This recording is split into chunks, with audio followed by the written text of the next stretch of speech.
नमस्कार, शुभ सकाळ. आजच्या एका नवीन ब्लॉगमध्ये मी प्राजक्ता तुमच्या सगळ्यांचं खूप मनापासून स्वागत करते. सोमवार म्हटला ना की तुमच्याबरोबर मेल प्लॅनिंगचा व्हिडिओ शेअर केल्याशिवाय मला तर काही राहता येत नाही, मला तर काही चैन पडत नाही. तर चला सुरुवात करूया ना आजच्या आपल्या मेल प्लॅनिंगच्या व्हिडिओला.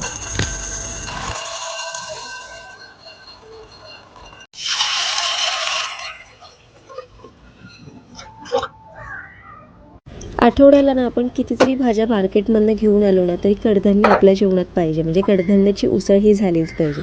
त्याच्यामधल्या काही गोष्टी ठरलेल्या असतात. आता पावसाळा सुरू होतो तर म्हटलं आपण चणे आणि त्याचबरोबर छोले भिजत घालूया.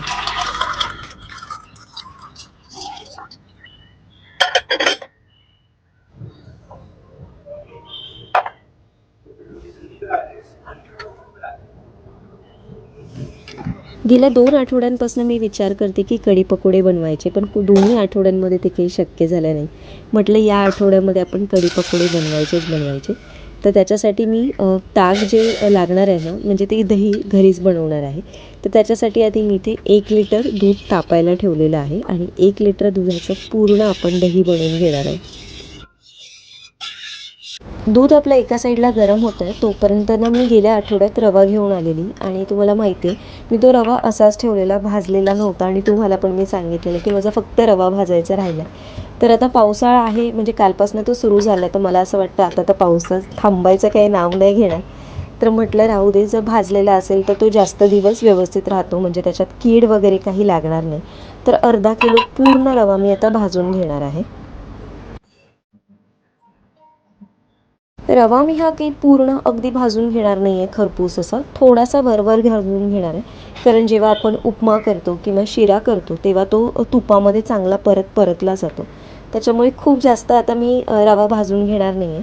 पण कसं आहे, माझ्याकडे ही जी विंडो आहे आणि त्याच्या आतमध्येच माझा हा स्टँड आहे.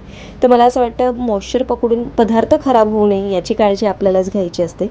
त्याच्यासाठी मी म्हटलं नाही, थोडासा वेळ काढून आपण हा रवा भाजून घेऊ. आता मी शेंगदाणे पण रोस्ट करून घेणार आहे. मी OTGमध्ये करून घेणार आहे, कारण बऱ्याच वेळा काय होतं ना, सकाळच्या घाई गडबडीमध्ये जर दाण्याचा कूट केलेला असेल तर एखाद्या वेळेस खोबरं किसलेलं वगैरे नसेल, किंवा मी जेव्हा जेव्हा रायता करते म्हणजे जी कोशिंबीर करते त्याच्यामध्ये ना मला दाण्याचा कूट खूप आवडतो. तर मग मी त्याच्यासाठी हे जे दाणे जे आपले शेंगदाणे आहेत ते रोस्ट करायला ठेवलेले आहेत OTGमध्ये. एक 5 ते 8 मिनटासाठी आपण ते रोस्ट करायला ठेवायचे. छान असे बाहेर होतात तसेच होतात ते. तर आता मी चहा ठेवून घेते आणि एका साईडला ना मी ग्रेव्हीसाठी मला ग्रेव्ही बनवायची आहे. त्याच्यासाठी मी 7 ते 8 बदाम पाण्यात भिजत घालून ठेवलेले आहेत आणि संध्याकाळची वेळ असल्यामुळे ना चहा तर मॅन्डेटरी आहे. आता इथे माझे दाणे रोस्ट करून झालेले आहेत बघा. थोडेसे किंचितसे थंड झालेत, अजूनही थोडेसे थंड व्हायला हवे. तर आता ना आज आपण करणार आहोत 2 प्रकारची वाटणं. म्हणजे ज्या माझ्याकडे भाज्या आहेत किंवा जे माझे कडधान्य भिजत घातले त्याच्यासाठी मी 2 प्रकारच्या भाज्यासाठी वाटप लागणार आहे ते करून ठेवणार आहे आजच. म्हणजे मग इतर वेळेस माझा थोडासा वेळ वाचेल. तर इथे मी ना 2 प्रकारे कांदा चिरून घेतला आहे बघा. एक आहे ना तो मोठा मोठा कापून घेतला आहे आणि दुसरा जो आपण भजीसाठी वगैरे कापतो किंवा वाटपासाठी वगैरे प्रॉपर कापतो ना, तशा पद्धतीने कापून घेतलेला आहे.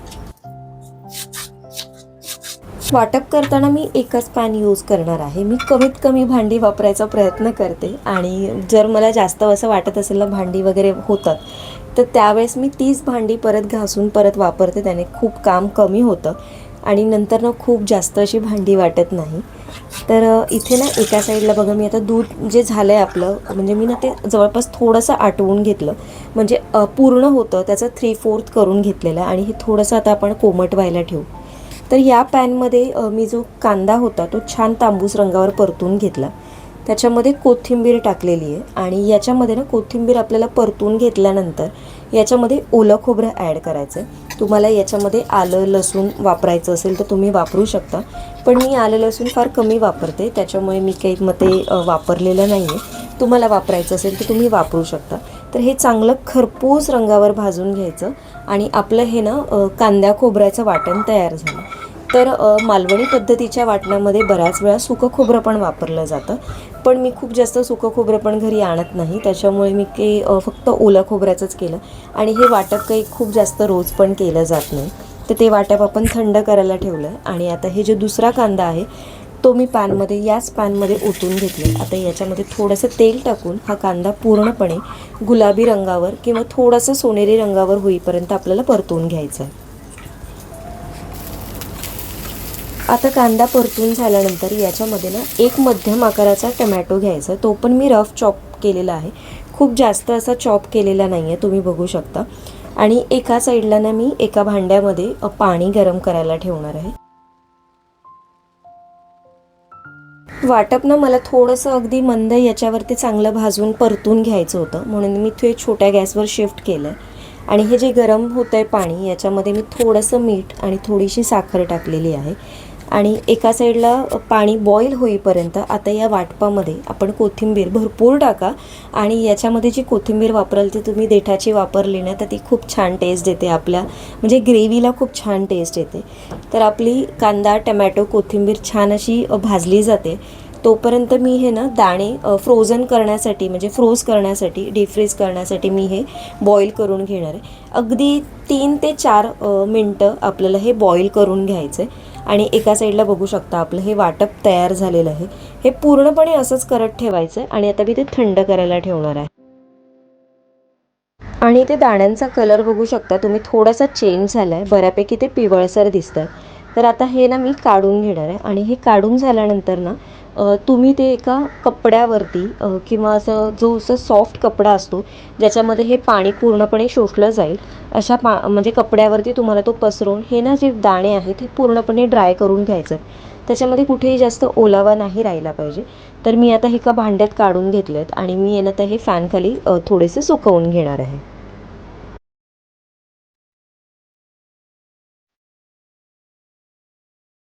मला असं वाटतं जेव्हा जेव्हा शक्य असेल ना किंवा जसं बाहेर मार्केटमध्ये अवेलेबल असेल तर आठवड्यातून एकदा तरी आपल्या आहारामध्ये आपण कुठलीही एखादी तरी पालेभाजी म्हणजे इन्क्लूड केली पाहिजे.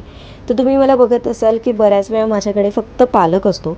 लाल माठ वगैरे फार मी कमी आणते, कारण मला तेवढा निवडायला जास्त वेळ म्हणजे जमत नाही. त्याच्यामुळे मी लाल माठ तेवढा असा आणत नाही, पण पालक मला मिळतो. तर त्याचबरोबर मेथी पण मिळते, पण आता काही मेथी एवढी अशी चांगली मिळत नाही. जून झालेली आहे मेथी बऱ्याच म्हणजे मी मार्केटमध्ये बघते ना जून झालेली मेथी आहे, पण त्याला 60-70 रुपये पूर्ण त्याचा रेट असतो. आणि आतून ओपन केली ना तर त्याच्यामध्ये काहीच निघत नाही.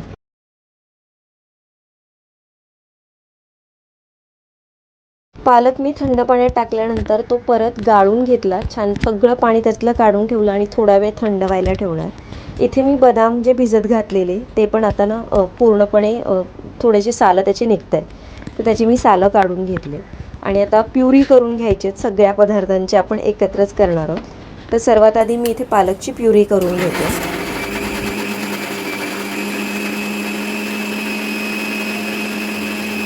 आणि पालकची प्युरी जर केलेली असेल तर तुम्ही वेगवेगळ्या प्रकारचे पराठे करू शकता किंवा पुऱ्या करू शकता, किंवा त्याचबरोबर मग तुम्हाला पालक पनीर आहे, पालकचा राईस आहे, अशा वेगवेगळ्या रेसिपीज तुम्ही एकाच या ग्रेव्हीपासून भरपूर अशा करू शकता. तर आता याच मिक्सरच्या भांड्यामध्ये मी बदाम टाकलं आहे आणि आपण जे कांदा टमॅटो आणि कोथिंबीर याचं वाटप केलेलं ना म्हणजे जे भाजून घेतलेलं ते आपण याच्यामध्ये टाकून याची एक पेस्ट करून घ्यायची. ही टेस्टने जर तुम्ही चिकन बनवलात किंवा एग करी बनवलात तर अगदी भारी होते. पण तुम्हाला कुठल्याही कडधान्याच्या उसळीमध्ये किंवा इवन पालक पनीर वगैरे किंवा पनीरची कुठलीही भाजी करायची असेल ना तर त्याच्यासाठी ही ग्रेव्ही अगदी मस्ट ट्राय आहे.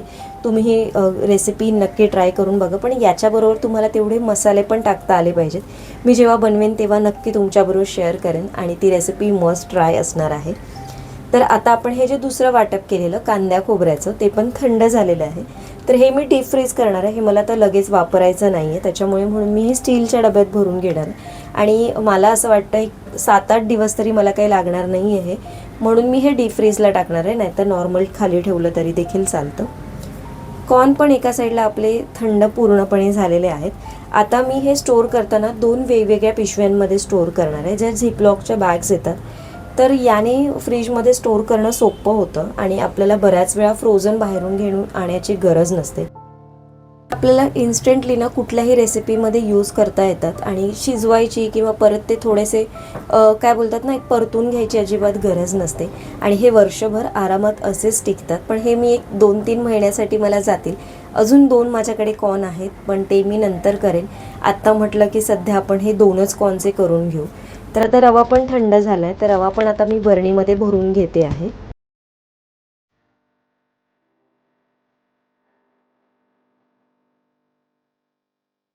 आता दह्याला विरजण लावून घेऊ. तर जे आता दही माझ्याकडे होतं ते मी छान थोडंसं फेटून घेणार आहे आणि ते आपलं या दुधामध्ये मिक्स करून, मी थोडंसं ॲक्च्युली दही लवकरच लावते कारण सकाळी मी लवकर उठते, त्याच्यामुळे मी लवकर दही लावते. आणि दही जेव्हा सेट झालं ना, म्हणजे सकाळी मला कळलं की मग मी ते लगेच फ्रीजमध्ये टाकून देते, नाहीतर मग दही बऱ्याच वेळा लवकर आंबट पण होतं. आता मी बऱ्याचशा गोष्टी आजच्या व्लॉगमधनं छोट्या छोट्या आहेत, पण त्या तुमच्याबरोबर शेअर करण्याचा प्रयत्न केला आहे की ज्या बऱ्यापैकी ना आपला वेळ आठवड्यातला वाचवत असतात. आणि माझा तर असं होतं ना, सकाळची 2 मिनटं पण माझ्यासाठी खूप महत्त्वाची असतात. म्हणजे जेव्हा एखादी ट्रेन सुटते ना, त्या 1 मिनटासाठी किंवा 2 मिनटासाठी ना, तेव्हा त्या गोष्टी खूप जास्त जाणवतात आणि या सगळ्या गोष्टींची मला आठवण करून देत असतं की आपल्याला मील प्लॅनिंग हे मस्ट आहे आणि ते आपण केलंच पाहिजे.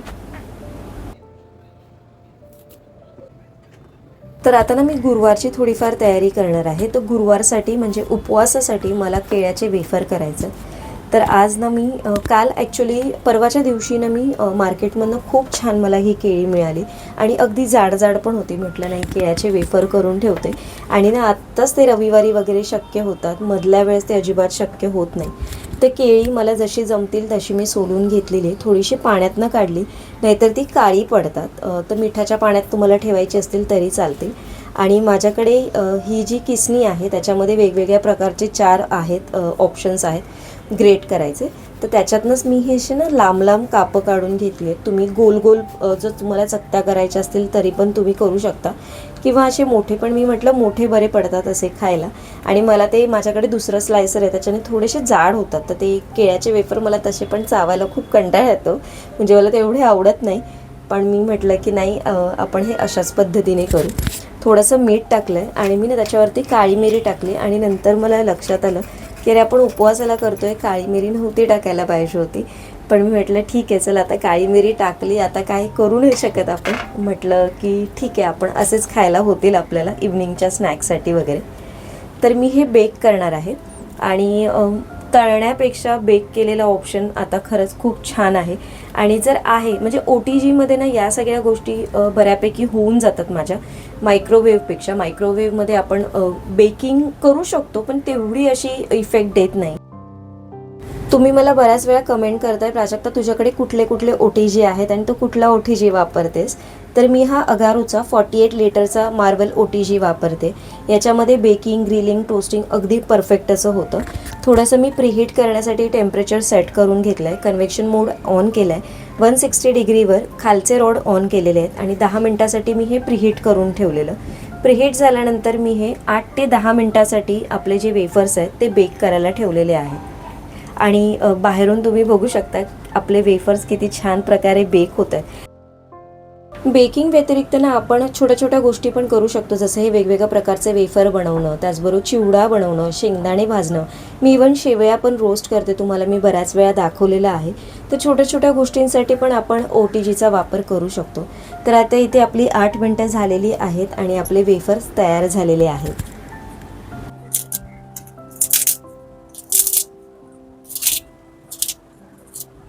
आणि अशाच वेगवेगळ्या प्रकारचे आपण चिप्स घरच्या घरी करू शकतो. मग बीटचे असेल, गाजरचे असेल, इवन भोपळ्याचे, इवन रताळ्याचे वेफर पण तुम्ही अशा पद्धतीने ना OTGमध्ये घरच्या घरी करू शकता.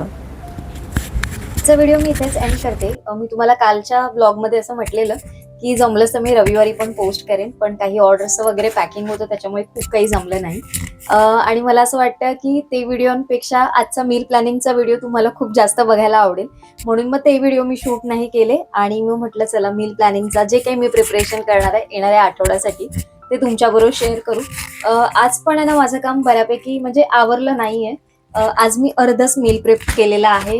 आता येणाऱ्या या आठवड्यामध्ये अजून एखाद दिवशी मी थोडंफार मील प्रिपरेशन जे करेन ते तुमच्याबरोबर नक्की शेअर करेन. आजचा व्हिडिओ तुम्हाला कसा वाटला मला नक्की कमेंट करून सांगा. आजचा व्हिडिओ थोडा जरी आवडला असेल तर लाईक करा, शेअर करा.